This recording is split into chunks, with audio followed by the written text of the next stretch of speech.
going to talk to you first about, it really comes down to evaluating the possibilities for settlement versus continuing the fight, right? Yeah, I mean, you have to decide, is this fight really going to get me what I'm looking for? Not just, like Lee mentioned, you might have a case where you really do have a compelling argument, and you could even win. But if you spend all of your resources litigating that argument, you're not really gotten anywhere. And one of the resources that people don't look at is the resource of the emotional cost that it has on people. And that's really not something you can put a value on, but it's nevertheless real. Am I sleeping at night? Is this taking years off my life? Is there something that I would like to do to buy my peace? And so we look at three different concepts. One is called the BATNA, the best alternative to a negotiated agreement.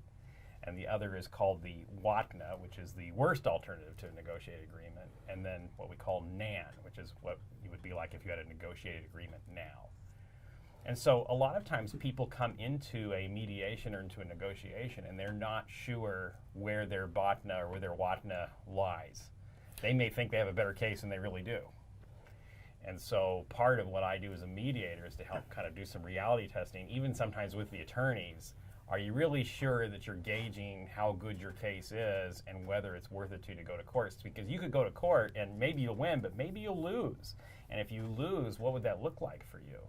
So that's what the WATNA is the worst possible thing that can happen. And you do go through that with them and say, if you lose on everything, you'll end up with this amount of money and this amount of support. And I'll tell you, having litigated for 15 years, there were times when we've gone to court and it was the WATNA.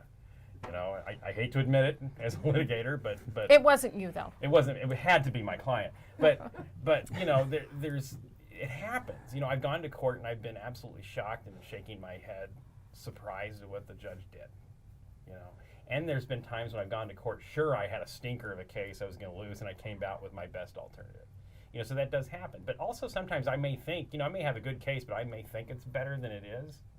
And I may think my best alternative is just so awesome, but when I get into it and when we drill down into the actual facts of the case and the issues and the law on it, we find out that really you're not going to get as much as you think you will.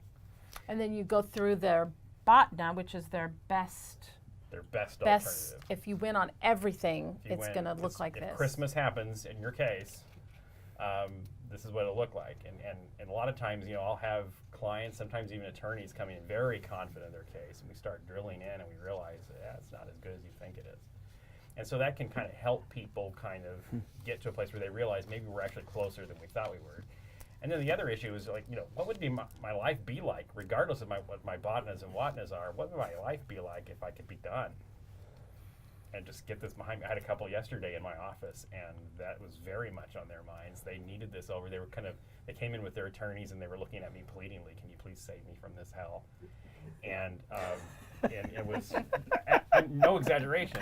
And so my primary approach with them was, okay, well, what would it be like for you if you were done today? And they decided it would be pretty darn good if they were done. And so even though maybe they left some things on the table, it meant a lot to them to be finished. We're talking with Shawn Weber, who is a family law mediator and a collaborative law lawyer. He's with Weber Dispute Resolution. His website is weberdisputeresolution.com, weberdisputeresolution.com. So what does it look like when people decide from the beginning to settle, to go the settlement route? They could either have attorneys or not, right? And they come to you. I'd say half of my clients have attorneys and half my clients don't have attorneys. I like it when attorneys are in the room. I'm fine with it if they're not in the room. Most of the time when people come to me, they're hoping to avoid litigation. So when you talk to them about attorneys, they're like, oh, I don't know if I want an attorney. But then as you talk to them and you realize, or they realize, that as a mediator, because I'm a neutral, I can't advise them as what's in their best interest, because then, you know, if I give advice to one party that's contrary to the interest of the other person, that's a problem. But so I always, you know, encourage them to get attorneys, even if they're going to mediate, because I can't protect them as a mediator. You know, I can give them legal information. I can tell them this is what the court typically does, or this is what people do a lot of the times. But as far as getting that, this is what you should do, or this is what you ought to do or ought not do, that's really where an independent attorney is important. So I'd send in somebody like Lee, who could, advise them or at least review the agreement with them. Yes, yes. But they come in and they're afraid. Your question was, what are they like? They're afraid for their future. Right. And what I want to do is help them kind of see there's a light at the end of the tunnel, and maybe they don't have to be so afraid. I know that you also can help cases that, as Lee mentioned in her example, that have been around for 7.5 years, and they do have attorneys and they've been fighting. They can come to you. Exactly. Well, that's how the case was yesterday. This couple had been at it for a while and had gone through different sets of attorneys, and it was very contentious litigation. And lucky for them, one of the attorneys that they just retained on the case suggested that they mediate instead of going to court. And after several years of litigation, one day of mediation with me, and they were done. That's great. Wow. We're talking with Shawn Weber, who is a family law mediator and a collaborative lawyer. He's with Weber Dispute Resolution, and his website is weberdisputeresolution.com. I've been mentioning this collaborative law. Tell me a little bit about what that is. Well, collaborative law is you have two attorneys, and you also have sometimes other professionals that come in. So somebody like Justin, who's a financial specialist and does a lot of collaborative cases with me. Or you might have mental health professionals come in on the case, and we all sign an agreement with the parties that says we're never going to go to court. And if anybody chooses to go to court, then what happens is the professional team pulls out of the case. So there's always an incentive to stay in the process. And the result of that, what we call disqualification agreement, meaning I'm disqualified from litigating the case for them, what that does for me is now I don't have any longer the need to posture on the case. I've had settlement, when I did litigation, you'd sit across the table from somebody, and one attorney and their client on one side of the table, and the other attorney and their client on the other side of the table, and you're afraid that if you say something, you might compromise your client's interests, you might mess them up at court. People can have the confidence in a collaborative case to know that we're not posturing, we're looking for solutions, we're trying to settle the case. You know that your attorney's never going to take it to court, so it's not like the attorney's going to try to push it to court. And you also know that I can say things without worrying that it's going to bite my client later. And so I can be much more open and frank. And so there's a lot of cross-the-table conversation.